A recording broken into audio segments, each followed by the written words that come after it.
시청자 여러분 안녕하십니까? 헬로티비 뉴스입니다. 먼저 오늘의 주요 뉴스부터 보고 오시죠.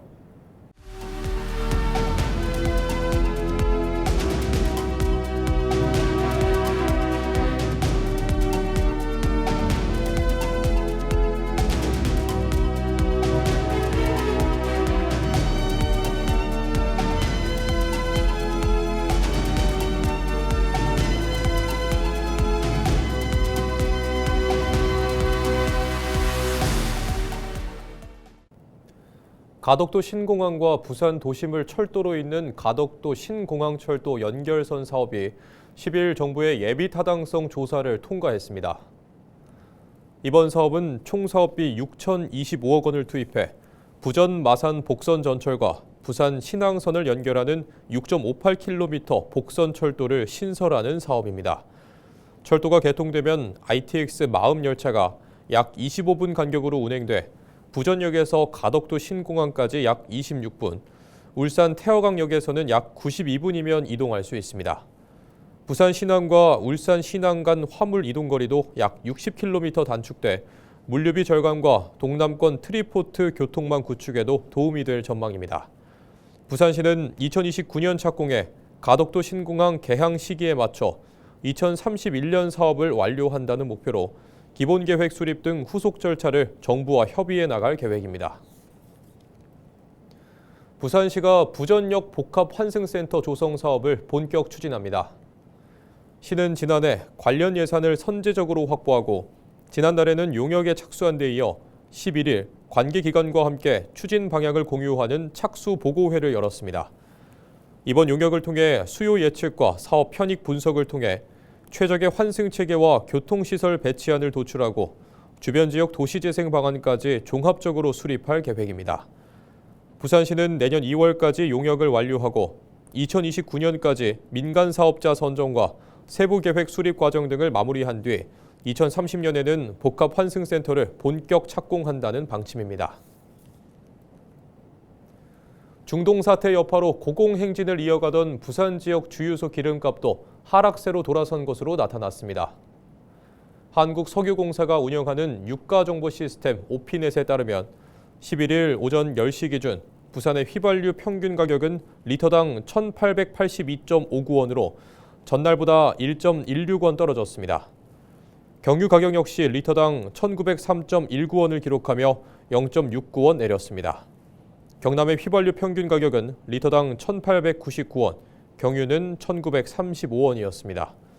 이러한 하락세는 최근 국제 유가가 배럴당 80달러대로 다소 안정된 데다 정부의 고강도 가격 통제 예고가 주유소 시장에 영향을 미친 것으로 분석됩니다. 실제로 정부는 치솟는 기름값을 잡기 위해 이르면 이번 주 안으로 유가 자유화 조치 이후 30년 만에 처음으로 석유 최고 가격제를 전격 시행할 예정입니다. 지난 1월 14일 경남 사천만과 강진만 해역에 내려졌던 저수온 예비특보가 11일 정오를 기해 57일 만에 전면 해제됐습니다. 올해 1, 2월 강한 한파로 도내 해역 1일 평균 수온이 한때 9.5도까지 떨어졌지만 저수온이 장기간 지속되지 않아 주의보나 경보로는 격상되지 않았습니다. 경남도는 지난해 12월부터 저수온 중점관리 해역 15곳을 선정하고 전담 공무원 30명을 배치해 돔류, 쥐치 등 취약 어종을 집중 관리했으며 어업인들도 취약 어종 1,100만 마리를 사전 이동하거나 조기 출하하며 피해 최소화에 동참했습니다. 이 같은 민관 협력으로 올겨울 경남 해역에서는 저수온으로 인한 양식 생물 피해가 한 건도 발생하지 않았습니다. 전국 케이블 TV 사업자들이 업계에 어려움을 호소하며 정책 지원을 촉구하고 나섰습니다. 3개월내로 지원책을 마련하지 않는다면 업계 차원의 조치는 불가피하다고 강조했는데요. 박승주 기자가 보도합니다. 한국 케이블 TV 방송협회가 정부 차원의 정책연구반 구성을 제안했습니다. 케이블 TV 업계가 구조적 붕괴에 진입한 기저에는 정책적 공백이 있다며 산업의 지속을 위해서라도 정부 차원의 지원책이 필요하단 겁니다. 이에 정부와 업계가 함께 참여하는 연구반을 구성해 3개월 이내로 정책 방향 로드맵을 마련하자고 요구했습니다. 그러나 지금 SO 산업이 겪고 있는 위기는 개별 사업자의 문제가 아니라 정책 공백이 초래한 구조적 위기라는 점을 분명히 하고 싶습니다. 각 케이블 TV SO 사업자들은 정책 연구반의 방향성을 크게 4가지로 잡았습니다. 정부의 규제 패러다임 전환과 유료 방송의 지속성 확보, 홈쇼핑 수수료 등의 대가 재원 균형 확보, 산업의 출구 전략 모색 등입니다. 특히 가장 시급하게 바뀌어야 할 정부의 정책 틀에 대해서는 허용된 것만 하게 하는 방송법의 포지티브 규제를 들었습니다. 글로벌 OTT 등 비규제 사업자와 경쟁하기 위해서는 혁신적으로 사업을 시도할 수 있게끔 규제를 풀어야 한다고 강조했습니다.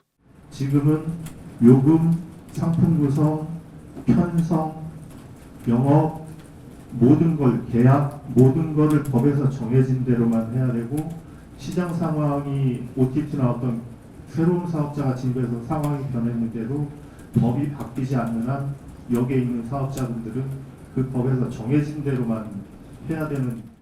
또 이번 간담회에선 지역 채널 의무에 부합할 만한 공적 지원책 마련의 필요성도 언급됐습니다.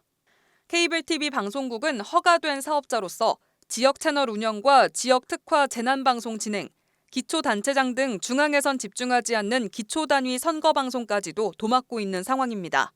이런 책임은 지고 있지만 법적 지역방송 지위도 재정 지원도 없다며 필수 공익매체로 지정해달라고 요구했습니다. 우리 직원들은요, 축제기간이라고 스스로들 명명을 하고 있어요.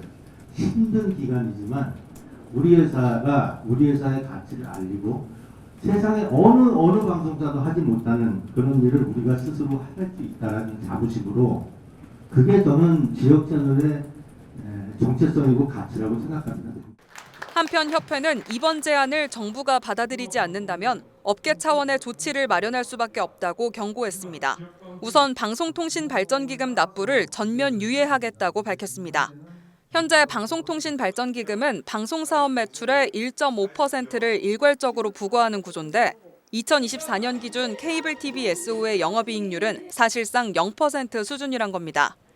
지상파는 공익성을 인정받아 감면 혜택을 받고 있는 반면 케이블 TV 사업자는 적자인 곳조차 같은 요율의 기금을 납부하고 있다며 형평성 문제를 짚은 겁니다. 업계 관계자들은 통합 미디어 법제 논의가 진행되고 있는 지금이 케이블 TV 산업을 살릴 마지막 기회라고 강조합니다. 우리 일상에 가장 가까운 이슈를 조명하는 지역 케이블 TV. 소멸 위기를 앞두고 정부는 어떤 응답을 보낼지 관심이 모입니다. 딜라이브 뉴스 박승주입니다.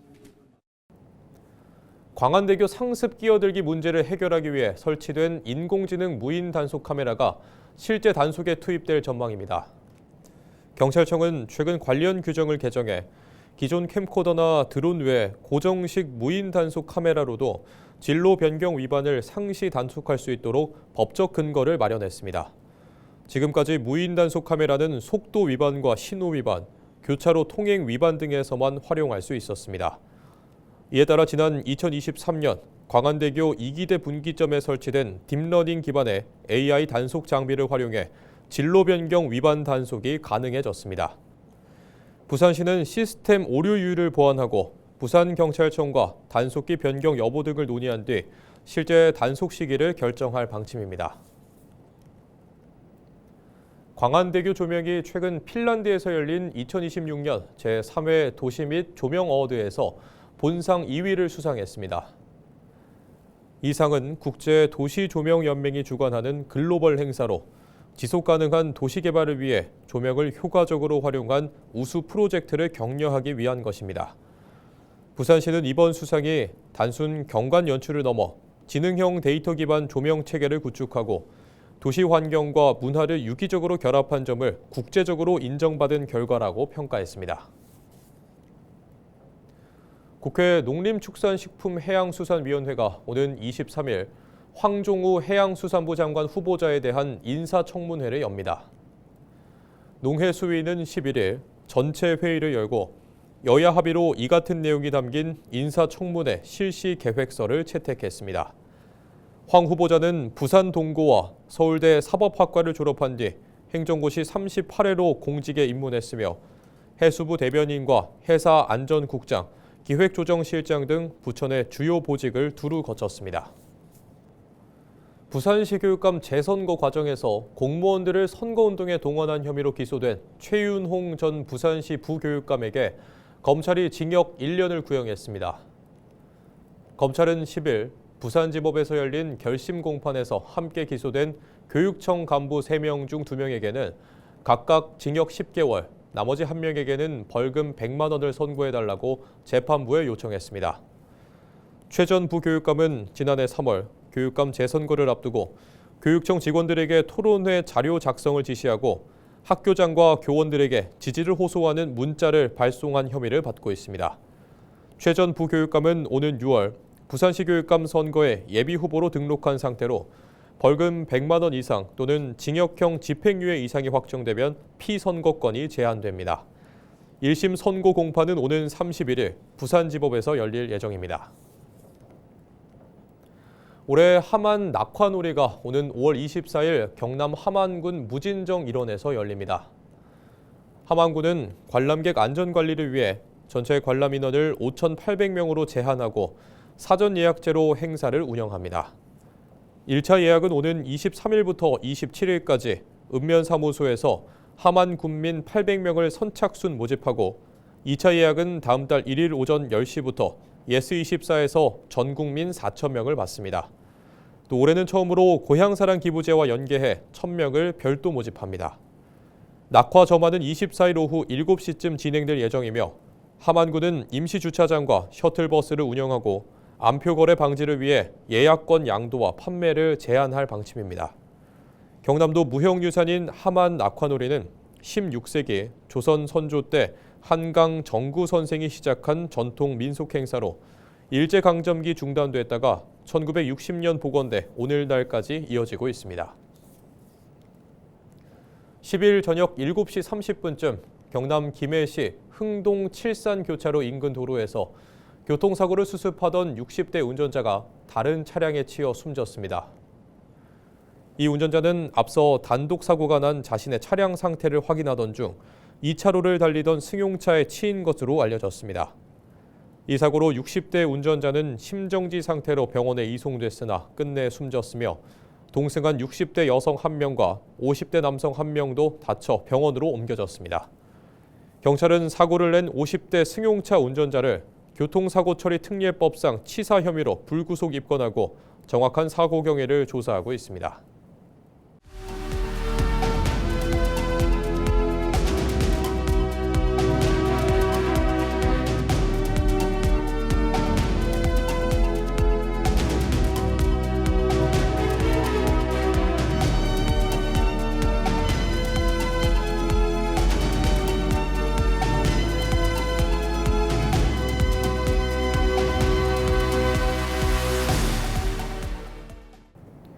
전 세계 아마추어 항해사들의 꿈의 무대로 불리는 클리퍼 세계 일주 요트 대회가 경남 통영 기항을 눈앞에 두고 있습니다.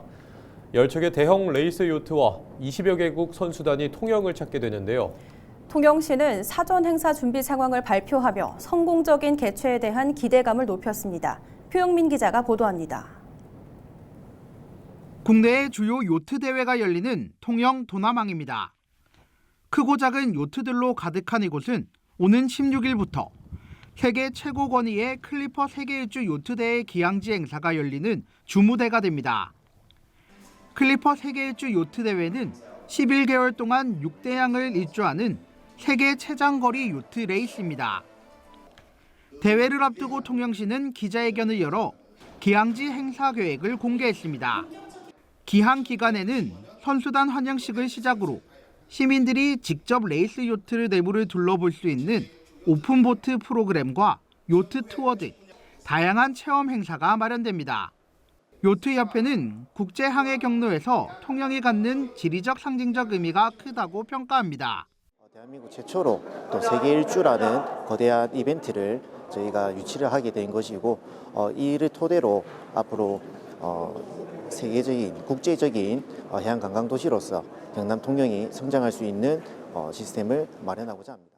이번 통영 기항에는 대형 레이스 요트 10척과 26개국 선수단 200여 명을 비롯해 가족과 관계자 등 약 5천 명이 방문할 것으로 예상됩니다. 통영시는 이번 대회를 발판 삼아 글로벌 해양 관광 도시로 도약하겠다는 포부입니다. 직접 소비할 지출이 지역 경제 활성화에 크게 도움이 될 테고 장기적으로는 이 행사 자체가 전 세계 100여국에 7억 명이 시청을 하십니다. 그렇게 되면 이 짧은 기간에 통영을 전 세계적으로 알리는 이 효과는 아마 돈으로 환산하기가 어려운 정도의 효과가 있지 않을까 이렇게 판단합니다. 세계인의 요트 축제 클리퍼 요트 대회 개양지 행사는 오는 16일부터 일주일 동안 통영 도남 관광지 일원에서 열립니다. 헬로티비 뉴스 표영민입니다. 중동 위기 여파로 에너지 가격 상승 우려가 커지자 경남도가 민생 안정 특별 대응에 나섰습니다. 박완수 도지사는 10일 비상경제대책 회의를 열고 복지 예산 6조 117억 원을 조기 집행하고 운송업종 소상공인에게 긴급 자금 50억 원을 지원하기로 했습니다. 또 중동 수출기업 물류비 3억 원을 추경으로 긴급 편성해 선적 차질 등 피해를 최소화하고 중소기업 육성자금 2,800억 원도 즉시 투입합니다. 농가에는 면세유 300억 원 규모의 할인을 지원하고 도내 1,008개 주유소의 가격 담합과 매점 매석 등 불공정 행위 점검도 강화합니다. 부산시가 최근 중동 지역의 정세 불안 등으로 유가 급등 우려가 커짐에 따라 석유 유통 질서를 확립하기 위한 특별 점검을 벌이고 있습니다. 이번 점검은 최근 정부가 자원안보 위기경보 관심을 발령한 데 따른 선제적인 조치입니다. 시는 지난 6일부터 관내 주유소 361곳 등 모두 493곳에 점검반을 투입해 상시 점검을 하고 있습니다. 이번 점검에서는 가짜 석유 판매 여부와 가격 표시제 준수 여부 등 석유 유통 질서 전반을 집중적으로 점검하며 위반 행위가 적발되면 즉각적인 행정 처분과 함께 형사 고발을 하는 등 엄정 조치할 방침입니다. 부산 지역 시민사회가 HMM의 부산 이전을 조속히 추진하기 위한 정부와 부산시의 긴밀한 협의를 주문했습니다. 해양수도 부산발전협의회 등 시민단체들은 10일 부산시 의회에서 기자회견을 열어 HMM의 부산 이전은 해양산업 구조를 혁신하는 국가 전략이라며 조세 감면과 정주 여건 확보 등 정부와 부산시의 적극적인 정책 지원이 필수라고 강조했습니다. 또 이미 부산에 해양 관련 핵심 기관들이 있는 만큼 항만과 해운기업, 해양정책과 금융기능이 접촉된 강력한 해양산업 클러스터를 형성해야 된다고 말했습니다. 6월 3일 치러지는 제9회 전국 동시지방선거. 더불어민주당 부산 지역 기초단체장 공천 평균 경쟁률은 2.13대 1로 나타났습니다. 더불어민주당 부산시당이 2차에 걸쳐 공모 신청을 접수한 결과 16개 기초단체에 모두 34명이 지원했습니다. 경쟁이 가장 치열한 곳은 영도구와 동래구로 각각 4명이 지원했고 동구와 남구, 해운대구, 연제구는 후보자가 각 1명입니다. 경남도 의회 국민의힘 의원들이 더불어민주당의 김경수 전 지사 단수 공천 결정에 반발하며 철회를 촉구했습니다. 국민의힘 도 의원들은 10일 긴급 기자회견을 열고 드루킹 여론조작 사건으로 도정 공백을 초래했던 인물을 다시 공천한 것은 도민에 대한 기만이라고 비판했습니다. 또 김 전 지사가 대통령 직속 지방시대 위원장 재직 중 지역 순회 특강과 기업인 간담회를 열었다며 공직을 이용한 사전 선거 운동이라고 주장했습니다. 국민의힘 의원 일동은 이번 결정이 경남 경제 회복세를 꺾는 정치적 복귀 시도라며 공정한 선거 질서를 위해 끝까지 대응하겠다고 밝혔습니다.